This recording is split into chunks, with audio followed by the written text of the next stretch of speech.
марказдарда кімдер оқиды? Көбінде сол жаңағы мына ата-анасы болсын, немесе ана баланың өзі болсын, не мектеп бітірмеген, немесе мектеп бітіреді де жоғарғы оқу орнында емес, ортада қалып қалған жаңағыдай дүбәра дейді ғой, ортада қалып қалған жастар көбінде кетеді. Египетте мынандай болды мысалда.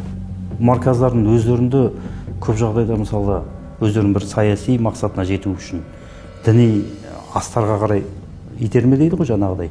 Сол арқылы адамдарды өздеріне тартады мысалы. Діни негіздер арқылы жаңағыдай вербовка жасайды. Жаңадан дінге келіп жатқан азаматтарды, жастарды болсын әсіресе қатарларын тарта береді. Олар көбінде жас ерекшелігіне қарамайды. Ең басты оған адам саны керек. Біз неғұрлым көп болсақ, соғұрлым күштіміз дейді. Сен жаңа марказға барып, мен осы жолды ұстанатын жігітпін, осы жолда жүрген баламын десе, болды жаңағыдай. Оларға демеушілер квартираны да беріп қояды, тұратын тамағында, киімінде, ары-бері Қазақстанға барып келуінде, мысалы, бәрін көтеріп отырады екен олар.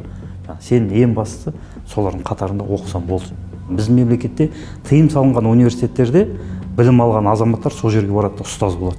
Ол сол жерге барады да Құранды үйретем, сүннетті үйретем, таза хақиқи дінді үйретем деп шақырып арқылы миларын сол жерге жуып, анан қалай өзі радикал болып шыққанын білмей қалады.